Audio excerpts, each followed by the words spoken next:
AVA Comunicaciones en este Viernes Santo les invita a la reflexión del misterio de Jesús muerto en la cruz. Conduce el teólogo Augusto Bustamante. Una noche con la luna, Cristo lloraba. Es un Dios que se humilla. Es un Dios que nos pide prestado un borrico para hacer su entrada triunfal en Jerusalén. Es un Dios que le pide a un humilde pescador una barca para predicar. Es un Dios que le pide prestado un vientre a la más humilde de las mujeres de la tierra, a la humilde esclava del Señor. Es un Dios que pide una tumba prestada para resucitar y hacer el pacto de la nueva alianza con su pueblo, con la humanidad por la cual estaba derramando y derramó hasta la última gota de sangre. Es un Dios que cuenta con la humanidad creada por él mismo para hacerse hombre y para redimirnos. Shalom, Hosana, bendito el que viene en nombre del Señor. Shalom, Hosana.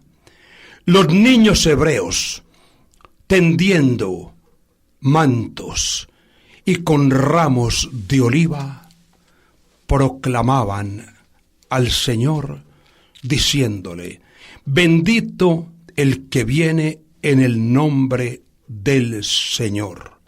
4 días después, los amigos de Barrabás le gritaban: crucifícale, crucifícale.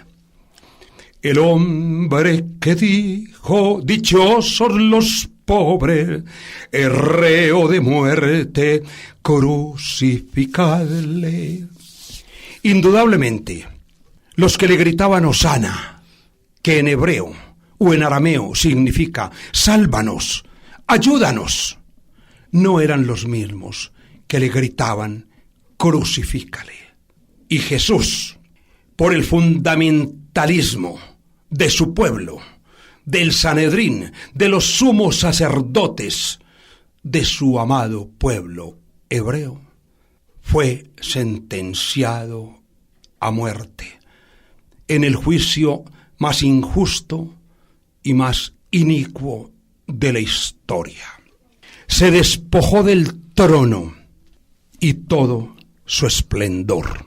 Se abajó un Dios que quedaron perplejos los ángeles al ver que el Dios creador de cielos y tierra se convierte en una criatura que necesitaba ser amamantado, mecido, arrullado para poder dormir. Y por las tiernas lágrimas que derramó en un pesebre. Un Dios que se hace hombre, no se hace ángel, ni se hace una ceiba gigante, se hace un humilde nazaretano, hijo de la humildísima doncella de la Virgen de Nazaret.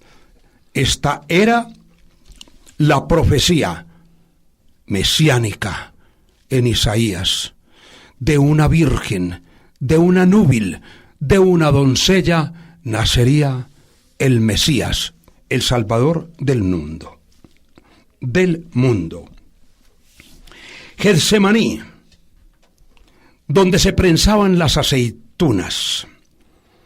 Acabamos de salir de la última cena, de la Pascua del Señor, de esa Pascua que se convierte en sicarón, es decir, que se convierte en sacramento, de esa Pascua que significa el paso de Dios con nosotros, de esa Pascua donde Jesús celebraba la salida de la esclavitud de su pueblo, y él como hebreo la estaba celebrando con sus discípulos. Era su última cena, era una cena de despedida, era una cena de tristeza, de dolor, porque ya presentía la muerte tan terrible. Y va al huerto de Getsemaní. Getsemaní traduce donde se prensaban las aceitunas. En las laderas de un monte reseco, frío, gélido en la noche, y en una cueva parecida a la cueva de Belén, donde el Rey de cielos y tierra puso su morada, en brazos de María y con la compañía de su padre adoptivo en la tierra, José, en una cueva, porque el Hijo de Dios no tenía dónde reclinar su cabeza. En las laderas del Monte de los Olivos, este monte reseco por el calor terrible en el día y gélido, donde el frío de la noche congela hasta el tuétano de los huesos. Ahí pernoctaba Jesús, y luego de su última cena se va a hacer su oración más profunda, humanamente hablando, la más terrible oración, que el mismo evangelista Lucas nos dice, sudaba gotas de sangre. Todo ser viviente, ante la inminencia de la muerte, siente terror, pánico. Hasta los animalitos, un cervatillo, al verse ya en las fauces de una fiera que lo va a devorar, siente y lo demuestra en la angustia, pues Jesús como hombre, como perfecto hombre, siendo Dios, siente angustia de muerte y lanza esa frase: estoy que me muero de tristeza. Es la traducción perfecta cuando le dice a los discípulos que lo acompañen. Y ellos lo acompañaron, pero como humanos, como frágiles, se durmieron. Y por 3 veces les dijo: no podéis acompañarme ni siquiera 1 hora. Se pueden dormir porque ya llegó la hora del Hijo del Hombre. Y en ese Getsemaní, donde luego habrá un sepulcro vacío que también será prestado al dueño de cielos y tierra. En ese Getsemaní, como humano, siente el dolor de la traición de uno de los que más amaba, de Judas. Con un beso entregas a tu maestro. Y en ese Getsemaní siente la angustia existencial y el dolor y el peso de la infidelidad de la humanidad. Siente el dolor, el vacío, la angustia existencial ante el encuentro de la muerte. Porque como humano tenía que morir. Él se sometió a la humanidad. Como humano, hasta la misma voluntad la sometió a la voluntad del Padre. Cuando hace su oración: Abba, papá, Padre, si es posible, aparta de mí este cáliz, pero que no se haga mi voluntad sino la tuya. Con esto, ¿qué quiere decir el Señor? Y sudando gotas de sangre, nos está diciendo que la voluntad nuestra, como Jesús, la tenemos que colocar en manos de Dios. Eso fue lo que hizo María. Eso se le enseñó su madre, a hacer siempre la voluntad de Dios. Si es posible, aparta de mí este cáliz, pero que no se haga mi voluntad, sino la tuya. Ahí está envuelta la voluntad de toda la humanidad. Una voluntad que se volvió voluntarismo, porque nosotros, por nuestra libertad, queremos cambiar hasta la voluntad de Dios, la voluntad del mismo que nos ha creado. En esa gruta experimenta toda la tribulación del hombre, el abismo del pecado y del mal que le han llegado hasta lo más profundo de sus huesos, hasta el alma. Aquí se estremeció ante ese beso traidor. Aquí lo abandonaron los discípulos. Y recuerde que siempre él se iba con los tres: Pedro, Santiago, Juan. Pues esos que eran los más próximos lo abandonaron. Pero aquí, en Getsemaní, Jesús lloró por ti y por mí, y se convierte en el sacramento. Eso significa sacramento, sicarón. O sea que es una conexión del ayer, del hoy y del mañana, y se convierte en el sacramento de la oración que la llamamos la oración en el huerto. La oración de Jesucristo se convierte en sacramento, en esa señal, en esa semilla, como dice San Juan. Son las señales de Jesucristo para llevarnos como cordero inmolado, sin decir un ay, entrega en su acto sacrificial, donde se convierte. Ayer, Jueves Santo, era el sacerdote que instituye la Eucaristía como el pan de vida, y que instituye o que da inicio a la Iglesia, instituida por él, inventada por él, y donde consagra a sus discípulos como los primeros sacerdotes que van a continuar, y les da el mandato: hagan esto en conmemoración mía. Eso es lo que se llama el memorial. Eso es lo que se llama la anamnesis. El recuerdo, que para el hebreo no es el recuerdo de lo que ya pasó, sino el recordar, reactualizar los gestos. Eso se llama liturgia. Los gestos que hace, todo lo que hace Jesús, es lo que hacemos en nuestra iglesia. Y por eso hace una iglesia con sus sacerdotes.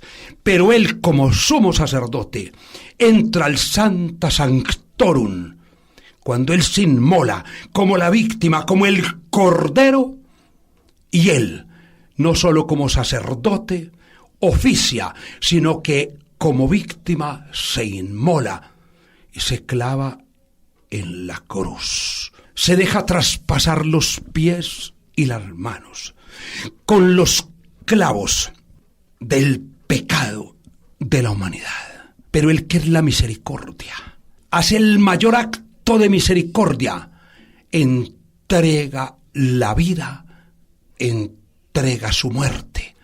Él muere para darnos vida.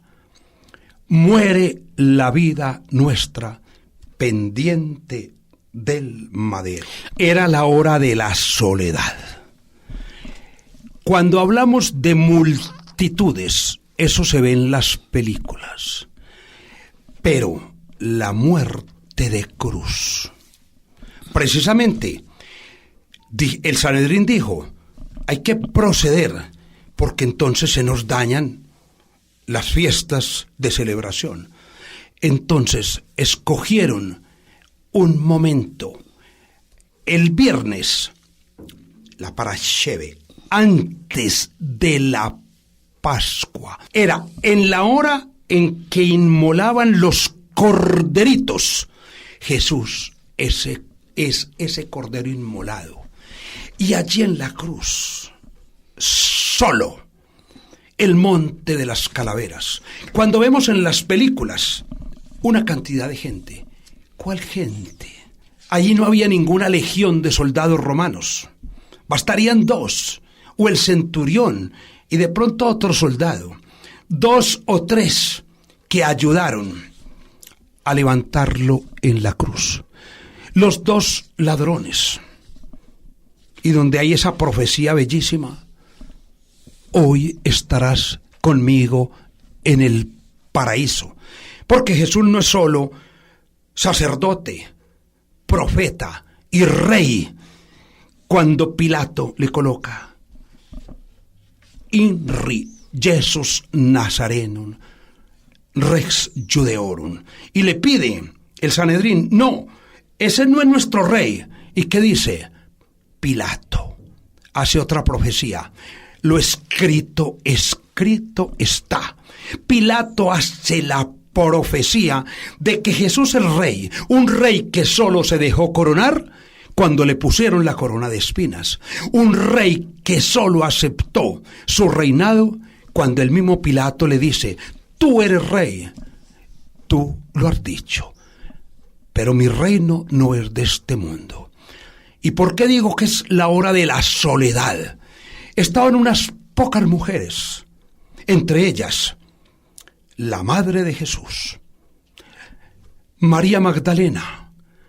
El Evangelio dice María de Cleofás, y el Evangelio habla de otra mujer, que era Juan.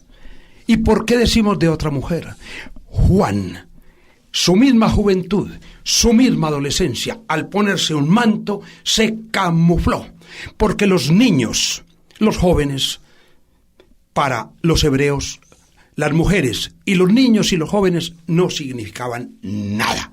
Entonces, prácticamente, cuando decimos solo unas mujeres, dentro de ellos camuflado Juan, muerto de miedo, que fue María la que prácticamente lo llevó, lo empujó a la cruz. Recuerden que Juan en Getsemaní, cuando llegó la turba, o los que lo iban a prender, que tampoco era ninguna turba, era un grupo con el Sanedrín y algunos soldados que fueron a prenderlo. Lo que pasa es que tenemos la idea de las películas: muchedumbre. ¿Cuáles muchedumbres? Si Jesús estaba solo, para mostrarnos que Él, en esa soledad, a uno por uno, nos está redimiendo. Uno por uno nos coloca en la cruz. Está bien, nuestra iglesia es comunitaria, y Jesús en la última cena repartió, pero no le repartió a una multitud, a sus discípulos, que eran la masa, que eran ese pan sin levadura, que luego se repartiría. Y cuando le da el mandato: haced esto en conmemoración mía, id y enseñad de 2 en 2. Jesús jamás habló de muchedumbres. Solo cuando se dio cuenta que la muchedumbre lo seguía por sus milagros, porque les calmaba el hambre físico, les dice: no solo de pan vive el hombre. Y les aseguro que el maná del desierto, los que lo comieron murieron, pero el pan que yo les daré, que es mi vida, es para la vida eterna. Y cuando vemos en las películas una muchedumbre para escucharlo, de esa muchedumbre que estaban esperando el milagrito, los 12 estaban al lado. Eran los que escuchaban. Los demás no esperaban sino el milagro. Tal vez nosotros somos de esas muchedumbres que no esperamos sino el milagro. Tenemos que ser discípulos para poder entender la doctrina de Jesús, enamorarnos de Jesús para podérselo brindar a la humanidad. Por eso entonces es uno por uno a los que nos llama Jesús. Multi sunt vocati, pauci sunt electi. Muchos son los llamados y pocos los elegidos. no me habéis vosotros elegido. Fui yo el que os elegí, y los llamó uno por uno a sus discípulos. En ese huerto hubo traición, pero fue el lugar de la resurrección, la anástasis. ¿Por qué de la resurrección? Porque en ese mismo huerto fue el sepulcro de donde sale victorioso. Y Jesús hace 3 profecías. Él, como el buen pastor, 1, da la vida por sus ovejas.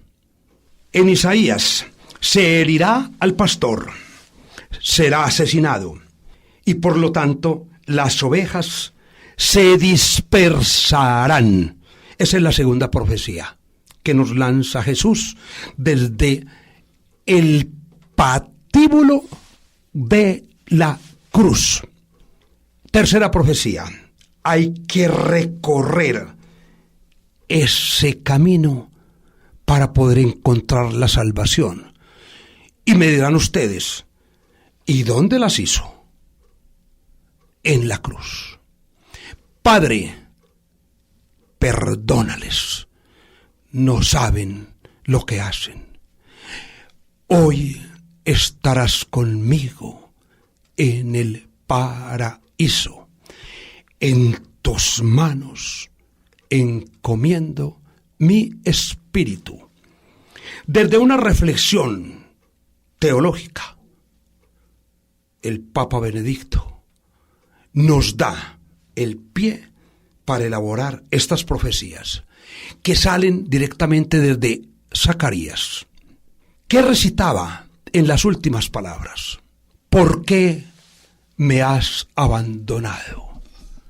Y decimos nosotros, Jesús, y yo escucho a veces a algunas personas muy piadosas, de muy buena voluntad, Jesús fue abandonado por el Padre. Jamás fue abandonado por el Padre. Jamás. ¿Qué nos quiere decir? Está recitando un salmo. Eli, Eli, lama sabactani. En hebreo y en arameo significa Padre mío. Decían, está llamando a Elías o a otro profeta. Padre mío, ¿por qué me has abandonado? Es una lección sublime que nos está dando a nosotros, que nos tenemos que abandonar en las manos de Dios. ¿Qué dice enseguida? En tus manos encomiendo mi espíritu. El cuento de las 7 palabras es una elaboración muy piadosa. En hebreo la palabra 7 es el tiempo y el espacio, el ayer, el hoy y el mañana. 3. Los 4 puntos cardinales, o sea, la totalidad, las palabras de Jesús, los evangelistas, el único que podía haber escuchado las 7 palabras de Jesús, el único sería Juan. Luego lo de las 7 palabras tan piadosas, es un símbolo. Hoy estarás conmigo en el paraíso. Es escatológico. Es Dios, el Cordero inmolado, que nos dice, si nos ponemos en las manos de Dios, que jamás nos abandona, encontramos el paraíso. Y es que el paraíso es Él. Hoy estarás conmigo. La palabra paraíso significa Edén. Nos está evocando al Génesis. Un paraíso perfecto que el hombre por la desobediencia lo convierte en un desierto. María con su sí, ese desierto lo convierte en un paraíso, donde nos trae al nuevo Adán, que hace el nuevo pacto, la nueva alianza, la alianza definitiva. Y por eso yo decía, la Semana Santa, el Tríduo Pascual, es una sola Eucaristía. Y aún más, la única Eucaristía, la única, no son palabras mías. Remontándome a los estudios desde San Agustín, a Santo Tomás, a San Alberto Magno, a San Buenaventura, a San Justino, a los últimos grandes pontífices, y especialmente al Papa Benedicto y a nuestro gran sumo pontífice, el humildísimo, ese siervo de Dios, tan incomprendido, pero tan parecido a Jesús, que se llama Francisco, como San Francisco de Asís, nos dice: lo que estamos haciendo es reactualizando, reviviendo la única Eucaristía que celebró Jesús en la última cena, cuando consagra el pan y el vino. Y miren que un Jueves Santo la ceremonia llega hasta la comunión y queda inconclusa, pero sigue su acto sacrificial. O sea, tenemos el memorial: hagan esto en conmemoración mía, y yo me quedaré hasta la consumación de los siglos. Y da el mandato: hagan esto en mi recuerdo. Eso es lo que se llama la anamnesis, el recuerdo. Se convierte en sacramento sicarón y se convierte en selayín, que traduce en hebreo sacrificio. Él, como sumo sacerdote, es el que hace el sacrificio y él es la víctima inmolada. Pero una víctima inmolada que no se queda ahí, porque va al sepulcro y vuelve a la tierra para resucitar glorioso y hacer ese puente entre la vida y la muerte. Muere para darnos la vida, y viene la anástesis, la resurrección, donde Él sella con su sangre el pacto de la alianza. Eso es lo que significa hacer la Eucaristía definitiva de Jesús: memorial, sacrificio, y que luego se va a convertir escatológicamente en salvación. Agradecemos a Augusto Bustamante esta honda meditación. Con él estaremos también mañana, Sábado Santo.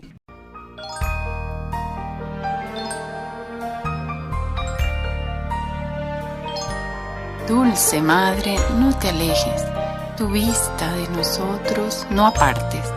Ven con nosotros a todas partes y solos nunca nos dejes. Y ya que nos amas tanto como verdadera Madre, haz que nos bendigan el Padre, el Hijo y el Espíritu Santo. Amén. Centros María Reina de la Paz invitaron a un encuentro con nuestra Madre, la Madre de Dios. La palabra y el color. A Jesús por María. El rey y el labrador. Experiencias en nuestra vida cristiana, de la mano de la Santísima Virgen. El sabio, el ignorante, el pobre y el Señor. Producción ABA Comunicaciones Pastorales, al ritmo de la nueva evangelización. Carrera 42, número 5247, Córdoba con la Playa, Medellín.